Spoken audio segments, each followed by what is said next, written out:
Hello, and welcome to this video on Annual Administrative Assessment at George Mason. In this video, we'll talk about how to do administrative assessment. I'll provide an overview of what it is and its purpose. We'll then look at each of the components of assessment planning in more detail, and I'll provide an in-depth explanation and examples for each component. Please note, this is not a video on how to use the Nuventive platform, but we do have other videos and guides about using Nuventive on the OIEP webpage. Also, this video will focus on the assessment planning stage. If you are looking for detailed information about the results stage, there is a separate video for that. What is administrative assessment? At George Mason, administrative assessment is an annual, systematic process of planning objectives for improvement and gathering, analyzing, and using data to assess progress toward those objectives. Assessment is a cyclical process.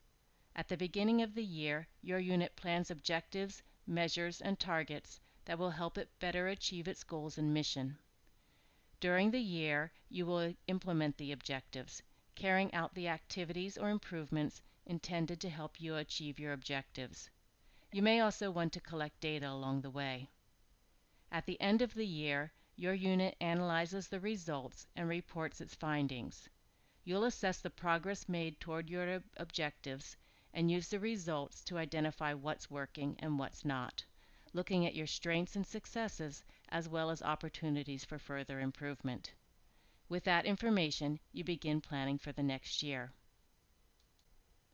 The assessment report includes the following components: the mission, goals, objectives, assessment measures, and achievement targets are part of the planning stage. Typically, those are planned out early in the fall term. The conclusion, results discussion and analysis, recent activities and improvements, and future improvements are part of the reporting stage. You'll add that information in the late spring or early summer. The deadline for the complete report is June 30th. Again, this video provides detailed information on the components of the assessment planning stage, and there is a separate video that focuses on the components of the assessment reporting stage.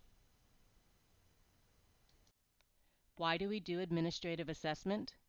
The assessment process provides a framework for you to systematically gather information about your unit and use it to plan and make improvements. Information from the assessment process helps a unit to identify areas for improvement, as well as areas of progress and success. That information then informs planning, which results in improved outcomes. So the focus is very much on continuous improvement and database decision-making. Additionally, SAC-COC requires that an institution's administrative units regularly engage in assessment activities that improve their administrative effectiveness. We are sometimes asked, how does this fit with other reporting activities? Or, can I use data from other reporting activities in the assessment report? And indeed, many units are engaged in other forms of planning or reporting. In many cases, yes, the goals, objectives, or measures already developed for other reporting purposes can also be used for administrative assessment. But you will need to determine if the information is appropriate. If the goals, objectives, or measures developed for other reporting needs are relevant to the current year, and if they fit the administrative assessment framework, you should feel free to include them in annual administrative assessment. Now let's look at the different components of the assessment report. First, let's look at the mission. Every administrative unit should have a mission statement. A mission statement is a brief description of the unit's purpose, what it does, its stakeholders, and how it contributes to the university's mission or strategic plan. When writing or reviewing your mission, it can be helpful to ask yourself, what's our unit's purpose? That is, why do we exist? What do we do? That is, what are our key functions or what key services or products do we provide? Who are our primary stakeholders? And how does the unit support George Mason's mission or strategic direction? Here are some good examples of mission statements from George Mason units. As you look at these examples, notice where they mention the purpose of the office, the primary stakeholders, the main services the unit provides, and how it connects to the university's strategic direction. You may want to pause the video now if you'd like more time to read the examples.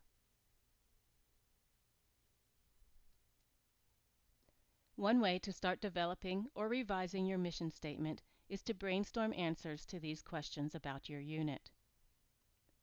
You may also find this prompt helpful for framing your mission statement. Moving on to goals. First, I'd like to start by saying that the definition of what a goal is can vary across different assessment and evaluation contexts. So don't be surprised if the way we use the term goal here is different from how you've encountered it in other contexts. Every situation is different. What's important is that you define the term so that everyone doing the same assessment work is on the same page. Here's what we mean by goals for administrative assessment. Goals are broad, general statements describing how your administrative unit fulfills its mission. When you develop goal statements, you are expanding on your mission where you answer the question, what do you do? Basically, you are summarizing your unit's key functions or services in 3 to 5 bullet points. And that answers the question, how many goals should we have? Most units range between 3 and 5. Goal statements are long-term. Once developed, goal statements do not usually change unless the mission or key functions and services of your unit change. You may choose to edit the statements to fine-tune the wording, but once you're happy with them, the overall substance probably won't change. Because of the long-term and general nature of goals, they are typically not measurable.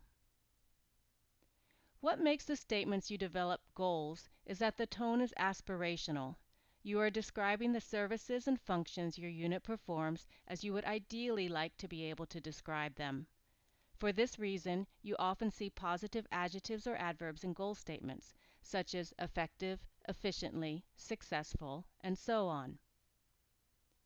Finally, your goals will serve as a bridge between your mission and your objectives. Your goals should link back to the mission, and they also provide a framework for developing and organizing objectives. Each objective maps to one goal. Here is an example from George Mason's Office of Institutional Effectiveness and Planning, OIEP. If you were to ask OIEP, what does your office do? In a nutshell, they would say this. 1. Partner with institutional stakeholders to develop efficient and effective solutions for data management. 2. Support strategic, operational, and tactical decision-making through data analytics and research. And 3. Lead institutional processes aimed at building a culture of assessment and continuous improvement. Here are some more examples we've crafted. You can pause your video as you take a moment to look at them. And here are some tips for developing or reviewing goals. First, you may find it helpful to brainstorm. What are the key functions or services of your administrative unit? And what does it look like when you perform those key functions or services effectively, ideally? You may also find a prompt like this helpful for framing your goal statements. Or you may want to do some research. First, you may find it useful to check your unit's web page to see how you've described your unit's main functions or services there. Then work on summarizing it more succinctly into 3 to 5 bullet points. You may also find the web pages of similar units at other universities a useful place to start. For example, the following mission and goals can be found on the web page for Washington College's Registrar's Office. Just keep in mind as you are looking at other university websites that terms like goals and objectives may be used differently. Here the term goals is used similar to how we use it. You can pause the video now if you'd like more time to look at the example. Objectives. As with goals, the term objective can be used differently in different assessment contexts. For administrative assessment here at Mason, objectives are specific statements describing what the administrative unit wants to improve to better accomplish its goals. So they focus on improvement. Objective statements are specific and measurable. That's in contrast to goal statements, which are broad and not measurable. They may or may not change from year to year. Some objectives become obsolete after 1 year. Others may take multiple years to achieve. Both are fine. They describe the result or outcome you are striving for, rather than the smaller tasks or action items that get you there. So when you are writing your objective statement, be sure to focus on the result or outcome. Because objectives focus on improving outcomes, the following verbs are commonly used in objective statements: improve, increase, reduce, and enhance. Also, each objective should align with a goal, just one goal. Depending on the size and scope of your unit, you may have anywhere between 3 and 9 total objectives. It really varies depending on the unit. And finally, every objective should have a clear way of measuring success and a precise target that you want to achieve. These are the assessment measure and achievement target, which we'll talk about in a minute.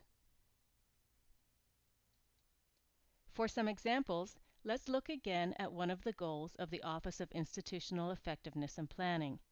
Here we can see that the goal has 2 objectives: increase annual assessment report completion rates, and 2, improve the quality of annual assessment report submissions.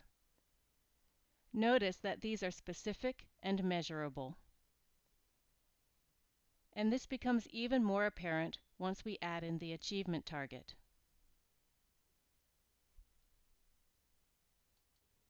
And here are some additional example objective statements that we've crafted for this guide.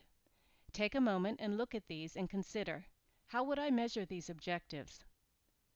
You may want to pause your video for a moment while you consider these examples. When developing an objective statement, consider the areas in which you want to improve and how they will help you better accomplish a goal. Some helpful questions to answer as you brainstorm objectives are: what do I need to improve, increase, reduce, or enhance to better accomplish this goal? And how will I know if I'm successful? What will I measure? We've said avoid listing smaller tasks or action items as objectives. The objective should be the result you are striving for, rather than the action item to get you there.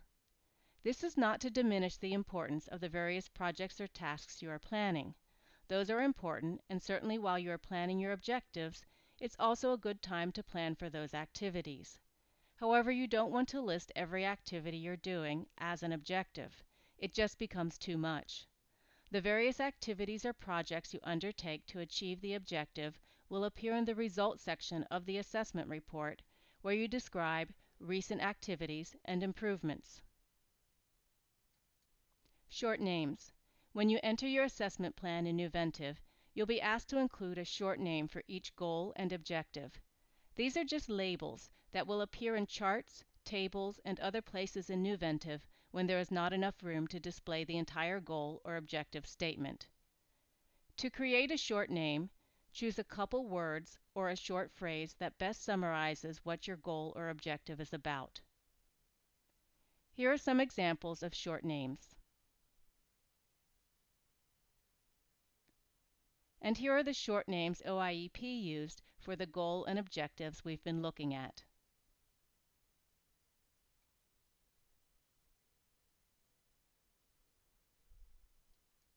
Achievement target. Along with an assessment measure, every objective should have an achievement target. You've already seen several examples of achievement targets. That's because it's difficult to talk about objectives and assessment measures without also mentioning their achievement targets. The 3 go together. The achievement target is the specific outcome you want to achieve. Achievement targets are quantitative. They can be expressed as a number, percentage, or proportion. When setting an achievement target, you should set a target that is ambitious but achievable. You want to be realistic, but you're also striving to improve. It's a good idea to include a deadline or timeline in your achievement target. Do you hope to achieve it by next year, or do you expect it to take 3 or 4 years to achieve? Thinking about the time frame helps you set a realistic target and plan out your activities to achieve that target. Here are some more examples of achievement targets we've crafted. Notice how, although they are all very different, every statement has a quantitative target and time frame. You can pause the video now if you'd like a moment to read the examples. Assessment measures. Every objective must have an assessment measure. The assessment measure is your means of collecting data and measuring whether or not you've achieved your objective. Here are some examples of data sources you can use for assessment measures. Assessment measures are often categorized as either direct or indirect measures. Direct measures directly assess whether an objective has been achieved, whereas indirect measures provide information on perceptions related to that objective. Both direct and indirect measures are acceptable for administrative assessment. When describing the assessment measure, be as specific as possible. You should address the following questions in your description of the assessment measure. How will you assess the objective? That is, what will you measure? What is the name of the data source? For example, what is the name of the dashboard, survey, or report that you'll be using? Who produces the data? Does the data come from your office or another office on campus? What time period does the data cover? And when will the data be collected? Here are 2 examples of assessment measures presented together with their objective statements and achievement targets so you can get the whole picture. You may want to pause the video now to take a moment to read the examples. Sometimes the data we collect for an objective is not available by the assessment reporting deadline of June 30th. For example, if you are looking at a 1-year retention rate for a fall cohort of students, that information won't be available until the next fall, which is too late for the June report. In that case, you'll need to go back to the cohort that entered the previous year to have something to report. That's okay. Just be consistent in what you report each year and explain the time frame in your description of the assessment measure. For example, if you have a fall 23 cohort, the 1-year retention data won't be available until fall 24. That is too late for the June 24 report, so you'll report on that group in the June 25 report. In the June 24 report, you can report on the fall 22 cohort, and so on. Some people refer to this as leapfrogging, and it can get a little confusing, which is why it's good to write it out in the description of the assessment measure. Here is an example from an objective where OIEP does this. You can pause here if you'd like a little more time to look at these examples. There's just one more small piece of information that you will need to include for each objective: the individual responsible for assessment. This is the person responsible for carrying out the assessment of the objective and reporting back on progress at the end of the year. You should use the name of a person rather than a committee or team. If there are 2 people involved and you want to list both, that's fine, but be sure to name the individuals. This gives you someone specific to check in with at the end of the year. That covers the assessment planning portion of the assessment report. At the end of the year, you'll come back and write up the results. But the more work you put in now for developing specific, measurable objectives, the easier it will be to report on the results at the end of the year. Often we find that if someone is struggling with reporting, it's because their objectives or assessment measures were not clear. The assessment planning process provides a great framework for planning out improvements and setting priorities and target outcomes for the coming year. And the information you gather at the end of the year will give you data to demonstrate progress and success, as well as identify areas for improvement. This will all help you more effectively achieve your goals and contribute to the university's strategic direction.